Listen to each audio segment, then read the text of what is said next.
ಈ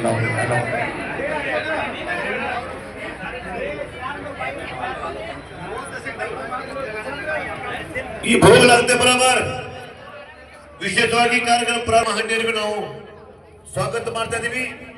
ಶ್ರೀ ಶವಲಾಲ್ ಮಾತಾ ದುರ್ಗಾ ದೇವರ ಒಂದು ಅಭಿಷೇಕ ಪೂಜೆ ನಡೀತಾ ಇದೆ. ದಯವಿಟ್ಟು ಎಲ್ಲರೂ ಬಂದಿರ್ತಕ್ಕಂಥ ಎಲ್ಲ ಗಣ್ಯರಿಗೂ ಮಾನ್ಯರಿಗೂ ನಾಲ್ಕು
ಮಹಾಭೋಗ ಕಾರ್ಯಕ್ರಮ ಜರುಗ್ತಾ ಇದೆ.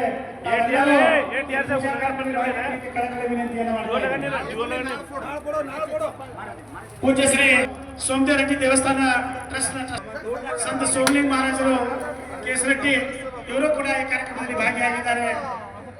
ಅದೇ ರೀತಿ नमस्कार नमस्कार श्री शवलाल बाबू तो नमस्कार तोडावाळा तो नमस्कार छोरी मध्ये तो नमस्कार गाते तो नमस्कार बापू नाने बडरो सायकर जीव जनगरलो सायकर फुटा मुगरो सायकर बापू तरी भेट दिले इतर भोगलगडे देन जित करन सगळे सायकर म्हणून माता जय दुर्गा माता बारी माता जगदंबे माता गाडी इतर भोगले रत्नाकर चिंतेगाम पत्तेकर उंदेताला सभेकर सवाई टकुरगड बारी माता इतर भोगले रत्नाकर साहेब जगत मारी माता है आज की जय जय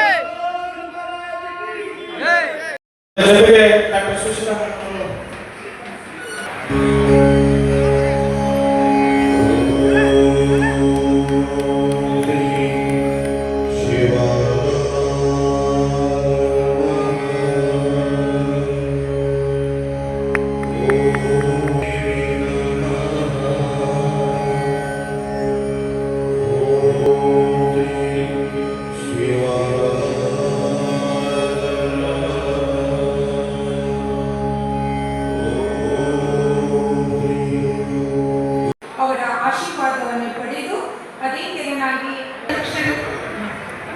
ಕೆಎಸ್ಆರ್ಟಿಸಿ ಬಂಜಾರರ ಕ್ಷೇಮಾಭಿವೃದ್ಧಿ ಸಂಘದ ಗೌರವಾಧ್ಯಕ್ಷರು ಯಾವಾಗಲೂ ನಮಗೆ ಈ ಸಮಾರಂಭವನ್ನು ಮಾಡಲು ಚೈತನ್ಯದಾಯಕವಾಗಿ ನಮಗೆ ಸಹಕಾರ ನೀಡುತ್ತಿರುವ ಅವರಿಗೆ ನಾನು ನನ್ನ ಕೋರುತ್ತೇನೆ. ಅದೇ ತೆರನಾಗಿ ಇಂದಿನ ಸಮಾರಂಭಕ್ಕೆ ಸ್ವಾಗತವನ್ನು ಕೋರುತ್ತೇನೆ.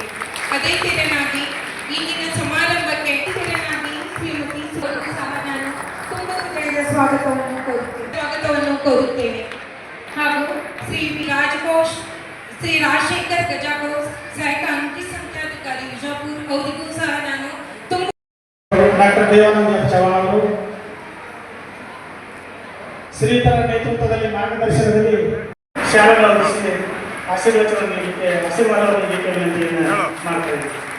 ಮತ್ತು ಧಾರವಾಡ ಗದಗ ಜಿಲ್ಲಾ ಪಂಚಾಯತಿಗಳ ಜಯಂತಿಯ ಕಾರ್ಯಕ್ರಮವನ್ನು ಡಾಕ್ಟರ್ ದೇವಾನಂದ್ ಚವಾಣ್ ಮಾಜಿ ಶಾಸಕರವರ ನೇತೃತ್ವದಲ್ಲಿ ಹಾಗೆ ಶ್ರೀ ಸಂತ್ ಸೋಮಲಿಂಗರಾಜು ಹಾಗೂ ಸಂತ್ ಜುಗ್ನು ಮಹಾರಾಜ್ ಅವರ ದಿವ್ಯ ಸಾನ್ನಿಧ್ಯದಲ್ಲಿ ಮಹಾನಗರ ಪಾಲಿಕೆ ಶ್ರೀ ಸುಮಿತ್ರಾ ರಾಜು ಚಾರು ಅವರಿಗೆ ಹಾಗೆ ಆದರೆ ಆ ಮೋತಿಲಾಲ್ ಅವರು ನಮ್ಮ ಜೀವನದಲ್ಲಿ ಯಾವ ರೀತಿ ದಾರಿದೀಪ ಆಗಿದ್ದಾರೆ ಅಥವಾ ಮಾರ್ಗದರ್ಶಕರಾಗಿದ್ದಾರೆ, ಕೇವಲ ಬಂಜಾರ ಸಮುದಾಯಕ್ಕೆ ಮಾರ್ಗದರ್ಶಕರಲ್ಲ, ನಮ್ಮ ಸಮಾಜಕ್ಕೆ ಅಥವಾ ಸಮ ಸಮಾಜಕ್ಕೇನು ಸಹ ಅವರು ಎಲ್ಲರಿಗೂ ಅನ್ವಯವಾಗುವಂತೆ ಮಾರ್ಗದರ್ಶಕರು ಅನ್ನುವುದು ತಪ್ಪಿಲ್ಲ. ಸೊ ಅವರು ಮಾಡಿರ್ತಕ್ಕಂಥದ್ದು ಅವರ ಜೀವನ ಪರಿಚಯ ಈಗಾಗಲೇ ನಮ್ಮ ಘಟಕ ವ್ಯವಸ್ಥಾಪಕರು ಎಲ್ಲ ತಿಳಿಸಿಕೊಟ್ಟಿದ್ದಾರೆ. ಆದರೆ ಇಲ್ಲಿ ಎಲ್ಲರೂ ಸಹ ನಮ್ಮ ಸಹೋದರಿಯವರು ಹೆಚ್ಚಿನ ಸಂಖ್ಯೆಯಲ್ಲಿ ಭಾಗವಹಿಸಿದ್ದಾರೆ. ಸೊ ಅವ್ರಿಗಾಗಿ ನಾನು ನಮ್ಮ ಮೋತಿವಾಳ ಅವರು ನಮಗಾಗಿ ಏನು ಮಾಡಿದ್ದಾರೆ ಅಂತ ಒಂದು ಸಂಕ್ಷಿಪ್ತವಾಗಿ ನಾನು ಹೇಳಕ್ಕೆ ಇಷ್ಟಪಡ್ತೀನಿ. ಆಗಿನ ಕಾಲಕ್ಕೆ ನಮ್ಮ ಸಂತ ಸೇವಾಲಾಲ್ ಮಹಾರಾಜ್ ಅವರು ಪ್ರತಿ ತಾಂಡಾಗೆ ಸಂಚಾರ ಮಾಡುತ್ತಾ ಎಲ್ಲರೂ ಶಿಕ್ಷಣ ಭಾಗ್ಯವನ್ನು ಪಡೆಯಬೇಕು ಮತ್ತು ಹೆಣ್ಣು ಮತ್ತು ಗಂಡು ಅನ್ನುವಂಥ ಭೇದ ಭಾವ ಇಲ್ಲ, ಎಲ್ಲರೂ ಸಮಾನರೇ. ಸೊ ನೀವು ಶಿಕ್ಷೆ ಅನ್ನುವಂಥ ಆ ಭಾಗ್ಯವನ್ನು ಪಡೆದಿದ್ದರೆ ಮಾತ್ರ ನಮಗಿರ್ತಕ್ಕಂಥ ಮೂಢನಂಬಿಕೆಗಳು ಮೂಢಾಚಾರಗಳ ಕತ್ತಲಿಂದ ಹೊರಗೆ ಬರ್ಬೋದು. ಹಾಗಾಗಿ ನೀವೆಲ್ಲರೂ ಶಿಕ್ಷಣ ಭಾಗ್ಯವನ್ನು ಹೊಂದ್ರಿ ಅಂತ ಪ್ರತಿ ತಾಂಡಾಗೆ ಸಂಚಾರ ಮಾಡಿ ಹೇಳ್ತಿದ್ರು. ಸೊ ಬಹುಶಃ ಅವ್ರ ಕಾರಣದಿಂದಲೇ ನಾವಿವತ್ತು ವಿದ್ಯಾವಂತರಾಗಿ ಅಧಿಕಾರಿಗಳಾಗಿ ಸಮಾಜದಲ್ಲಿ ನಾವು ನಡ್ಕೊಳ್ತಾ ಇದ್ದಾರೆ ಅಂದರೆ ಅವರು ನೀಡಿರ್ತಕ್ಕಂತಹ ಇವು ಭಾಗ್ಯ ನಮಗೂ. ನಾನು ಯಾಕೆ ಇದನ್ನು ಒತ್ತಿ ಹೇಳ್ತೀನಿ ಅಂದರೆ ನಾನು ಮೂಲತಃ ತೆಲಂಗಾಣ ರಾಜ್ಯದವರು. ನಾನು ಸಹ ಒಂದು ಸಾಮಾನ್ಯ ಕುಟುಂಬ ತಾಂಡದಲ್ಲಿ ಹುಟ್ಟಿದವರು. ಸೊ ನನ್ನ ಅಜ್ಜ ಅವರು ತಾಂಡದ ನಾಯಕರಾಗಿದ್ದರು. ಅವರು ಎಲ್ಲ ಹಳ್ಳಿಗಳಿಗೆ ಭೇಟಿ ನೀಡುವಾಗ ಎಲ್ಲರೂ ಓದ್ಕೊಳ್ತಾ ಇದ್ದಾರೆ. ಸೊ ತಾಂಡ ನಾಯಕರಾಗಿ ನಾನು ನನ್ನ ಮಕ್ಕಳಿಗೆ ನಮ್ಮ ತಾಂಡದವರಿಗೆ ಯಾಕೆ ಓದಿಸಬಾರ್ದು ಅನ್ನೋ ಅವರು ಒಂದು ಹಠದಿಂದ ನನ್ನ ತಂದೆ ಓದ್ತಿದ್ರು. ಅವರು ಕಾರಣ ನನ್ನ ತಂದೆ ನಮ್ಮ ಜಿಲ್ಲೆಯಲ್ಲಿಯೇ ಪ್ರಪ್ರಥಮ SSLC ಪಾಸ್ ಆಗಿದ್ದವರು. ಅದಲ್ಲದೆ ನಮ್ಮ ಜಿಲ್ಲೆಯಲ್ಲಿ ಬಂಜಾರ ಸಮುದಾಯದಿಂದ ಪ್ರಪ್ರಥಮ ಸರ್ಕಾರ ನೌಕರರು. ಸೊ ನಮ್ಮ ಅಜ್ಜ ಓದಿಸಿದ್ರು, ನನ್ನ ತಂದೆ ಓದಿದ್ರು. ಆದರೆ ನನ್ನ ತಾಯಿಗೆ ಓದು ಭಾಗ್ಯ ಸಿಕ್ಕಿಲ್ಲ. ಬಟ್ ಅವರು ಸಿಕ್ತಿತ್ತು. ಸೊ ನಾನು ಓದಕ್ಕಾಗಿಲ್ಲ, ನನ್ನ ಮಗಳಿಗಾಗಿ ಓದಿಸ್ತೀನಿ ಅಂತ ತುಂಬ ಶ್ರಮಪಟ್ಟು ನಮಗೆ ಓದೋ ಭಾಗ್ಯವನ್ನು ಕೊಟ್ಟಿದ್ರು. ಅದೆಲ್ಲ ಆಗಿ ನಾನು ಒಬ್ಬ ಡಾಕ್ಟರ್ ಆಗಿ ಒಬ್ಬ IAS ಅಧಿಕಾರಿಯಾಗಿ ನಮ್ಮೆಲ್ಲ ಮುಂದೆ ನಿಂತ್ಕೊಂಡಿದೆ ಅಂದರೆ ನಮ್ಮ ತಾಯಿಯ ಹಠವೇ.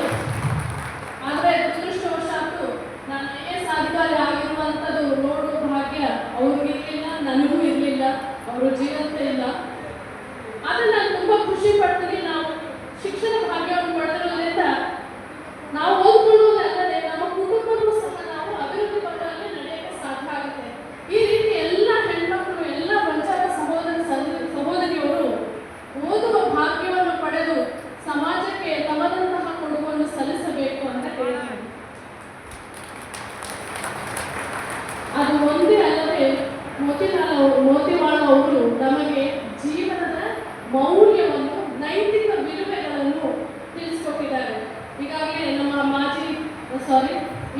ನಮ್ಮ ವಿಧಾನ ಪರಿಷತ್ತಿನ ಸದಸ್ಯರು ಶ್ರೀ ಸುನೀಲ್ ಗೌಡ ಪಾಟೀಲ್ ಅವರು ಹೇಳಿಕೊಟ್ಟಿದ್ದಾರೆ.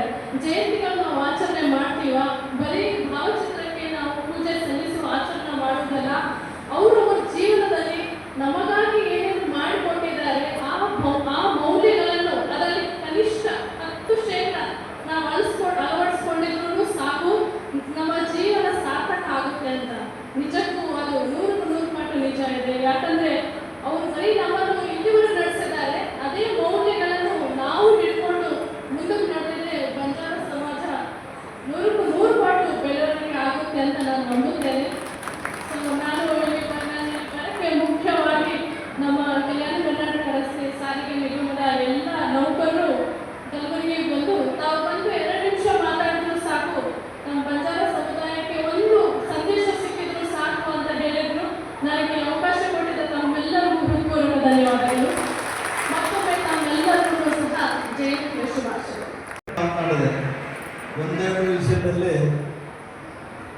ತಮ್ಮ ಒಂದು ವಿಚಾರವನ್ನು ವ್ಯಕ್ತಪಡಿಸಲು ಬಯಸ್ತೇನೆ. ಈಗಾಗಲೇ ಕನಿಷ್ಠ ನಾವು ಶಾಸಕನಾಗಿದ್ದರೆ ಸಾಹೇಬ್ ಡಿ ಸಿ ಸಾಹೇಬ್ ಅವರು ಕೂಡ ಇಲ್ಲಿ ಕೆಲಸ ಮಾಡಿದ್ದೀರಿ. ಅದೇ ಶಾಲೆ ಬಸ್ಸು ಮತ್ತು ಸಾಕಷ್ಟು ಕೆಲಸಗಳು ಮತ್ತು ಬಹಳಷ್ಟು ಅಭಿವೃದ್ಧಿ ಕೆಲಸಗಳನ್ನು ಕೂಡ ತಾವು ಮಾಡಿದ್ದೀರಿ ಆ ಸಮಯದಲ್ಲಿ. ಹಾಗೆ ನಾನು ಒಂದು ವಿನಂತಿ ಮಾಡಿಕೊಳ್ಳೋದಷ್ಟೇ, ಈ ಬಂಜಾರ ಸಮಾಜದ ನೌಕರರು ಅಂದರೆ ಬಹಳಷ್ಟು ಪರಿಶ್ರಮ ಪಟ್ಟು ಕೆಲಸ ಮಾಡತಕ್ಕಂಥ ಒಂದು ಬುದ್ಧಿಜೀವಿಗಳು.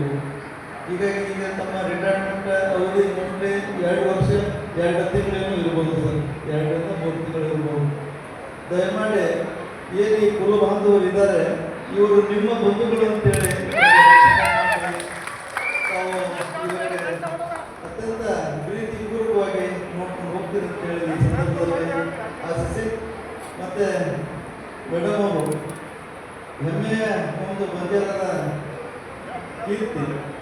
ಇಲ್ಲಿವರೆಗೆ ಅವರು ಹೇಳಿರ್ತಕ್ಕಂಥದ್ದು ಒಂದೇ ಒಂದು ವಿಚಾರ, ಶಿಕ್ಷಣ ಮಾಡಿರಿ, ನಿಮ್ಮ ಮಕ್ಕಳಿಗೆ ಶಿಕ್ಷಣ ಕೊಡ್ರಿ, ಶಿಕ್ಷಣ ಕೊಟ್ಟಿದ್ರೆ ಮಾತ್ರ ಮುಂದೆ ಬೆಳಗ್ಗೆ ಹಂಚಲು ಸಾಧ್ಯ ಅಂತೇಳಿ ಬಹಳಷ್ಟು ಮಾನಸಿಕವಾಗಿ ಮಾತನಾಡಿದ್ದಾರೆ.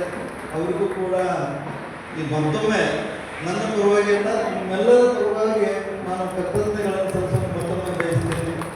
ಮತ್ತು ಹೆಚ್ಚಿಗೆ ಮಾತನಾಡಿದೆ, ಇಲ್ಲಿ ಇರ್ತಕ್ಕಂಥ ಒಂದು KSRTC ಏನು ಬಂಧು ಬಳಗದವರು ಇದ್ದೀರಿ, ಒಂದು ವಿಚಾರವನ್ನು ಹೇಳಲು ಬಯಸ್ತೇನೆ. ನಿಮ್ಮ ಮೇಲೆ ಕಚ್ಚಾಡುವಂಥದ್ದು ಮಾಡಬೇಡ್ರಿ ದಯಮಾಡಿ. ಯಾಕಂದರೆ ಒಬ್ಬರಿಗೆ ನುಗ್ಗುವಂಥದ್ದು ಒಬ್ಬರಿಗೆ ಎತ್ತುವಂಥದ್ದು ಕೆಲಸ ಮಾಡಬೇಡ್ರಿ. ಎಲ್ಲರೂ ಸಮನಾಗಿ ದೇಹಕ್ಕೆ 2 ಕಣ್ಣು ಯಾವ ರೀತಿ ಅವಶ್ಯಕತೆ ಇದೆ ಅದೇ ರೀತಿ ಎಲ್ಲರೂ ಅವಶ್ಯಕತೆ ಇದೆ ಅಂತೇಳಿ ಭಾವಿಸಿ ನಡೆಸಿದೇ ಆಗಿದ್ರೆ ಈ ಒಂದು ಸೇವಾ ಸಂಘ ಇವತ್ತು ರಾಜ್ಯಕ್ಕೆ ಅಲ್ಲ, ಇವತ್ತು ದೇಶಕ್ಕೆ ಸಹಿತ ಮಾದರಿ ಆಗ್ತದೆ ಅಂತೇಳಿ ಈ ಸಂದರ್ಭದಲ್ಲಿ ನಾನು ಹೇಳಬಯಸ್ತೇನೆ.